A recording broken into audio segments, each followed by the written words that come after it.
Bonjour à tous, vidéo concernant la finition du chantier où nous avions pour mission de remplacer une géothermie gaz-eau, gaz dans le sol extérieur, eau dans le bâtiment, plancher chauffant à eau. Donc on vient de faire la mise en service, ça fait à peu près une demi-heure que ça tourne. Je vous laisse le soin d'augmenter votre volume téléphone, tablette ou ordinateur pour que vous puissiez écouter le peu de bruit que fait la pompe à chaleur Panasonic monobloc 16 kW monophasé. Alors là on est en puissance 30% de puissance, hein, donc on n'est pas non plus à 100%, faut pas mentir. Donc quand je dis monobloc, c'est que dans la machine ici là, vous avez l'échangeur à plaques, le compresseur et les circuits imprimés. Là vous voyez l'évaporateur.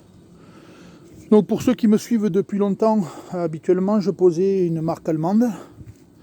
On a eu quelques déboires commerciaux surtout. Et donc par conséquent je suis passé chez Panasonic après une formation et on va dire une grosse formation sur la partie technique surtout. Voilà. Donc ça fonctionne très bien, je ne suis pas à ma première. Très bon service technique, très bon suivi. On est bien, voilà. On se sent bien avec eux maintenant. Et on en pose de plus en plus. Je vais mettre ça en pause et je vais vous montrer la partie intérieure. Alors, partie intérieure, j'aurais tendance à dire traditionnelle, avec une bouteille de découplage. Donc, pour respecter les données constructeurs, nous avons raccordé la pompe à chaleur à la bouteille de découplage avec un cuivre de diamètre 40. Bien sûr, le retour machine est filtré. Donc la pompe à chaleur travaille dans des conditions idéales au niveau hydraulique, parce que là on est sur un échange à seulement 3 degrés entre le départ, c'est-à-dire ce qui arrive de la machine, et ce qui retourne à la machine. Ensuite, après, on a notre circulateur qui, lui, va faire tourner l'eau dans le plancher chauffant. Le gros avantage de cette bouteille, c'est qu'elle permet d'avoir, sur sa partie basse ici, là, un dépôt. Donc s'il y a tout ce qui est boue, tout ce qui est ferraille, entre grands guillemets, tout ce qui est grosses particules plutôt, ça va être stocké en bas. Très peu vont venir jusqu'ici pour éventuellement polluer la pompe à chaleur. Donc déjà, il faudrait que les particules puissent faire ce chemin pour finir à faire ce chemin pour venir ici. Donc elles seraient piégées dans ce filtre que je nettoie bien évidemment chaque année lors de l'entretien de la ou des machines. Et quand il n'y en a pas, bien évidemment, je fais un devis au client pour en rajouter un parce que c'est indispensable.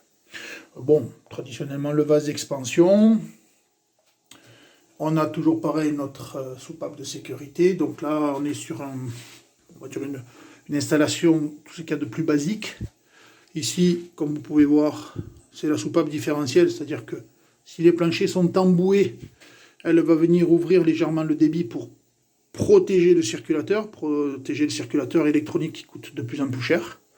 Donc là, je fais une petite vidéo un peu plus loin pour vous montrer la chaudière à gaz qui aujourd'hui fait finalement que l'eau chaude sanitaire, parce qu'on n'a même pas à coupler avec la pompe à chaleur.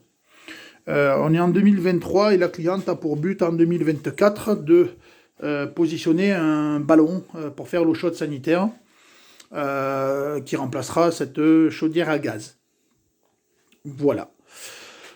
Je vais vous montrer quand même le module de contrôle, parce que c'est pas souvent qu'on le voit et que je le filme, pour vous imaginer un petit peu le système. Donc voilà, ça c'est la régulation qui est déportée dans la maison. Alors comme on est en plancher chauffant, vous vous doutez bien qu'on travaille sur la loi d'eau plus que sur la température dans la pièce.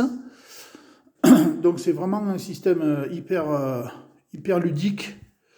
Donc là vous avez le mode, donc là en l'occurrence vous voyez on est en mode chaud.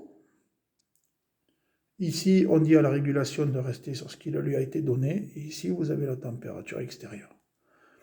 Selon le ressenti que vous avez, si vous avez un semblant de surchauffe, ou de sous-chauffe, entre guillemets, vous pouvez régler +1, -1 pour faire une correction de courbe. Voilà, c'est aussi simple que ça avec le on-off. Dans pas longtemps ici, on va positionner l'application. Donc vous voyez, on a quand même pas mal de volume, hein. Comme vous pouvez voir, il y a du volume. Donc c'est assez grand ici. La maison n'est pas trop mal isolée. Donc on est en plancher chauffant. Et ici, installation terminée. On a rendu le confort au client. On est le 31 octobre. Cette cliente avait positionné, donc comme je vous ai dit, une géothermie gaz. Et là-bas, comme vous pouvez voir, il y avait un joli jardin avec, malheureusement, il y a plein de tuyaux cuivre qui n'ont plus une goutte de gaz dedans et qui sont défectueux. Mais bref, voilà, avec une pompe à chaleur RO finalement standard, si ce n'est sa puissance de 16 kg qui est la limite du monophasé, on est bien et on a rendu le confort à la cliente. A bientôt pour d'autres vidéos.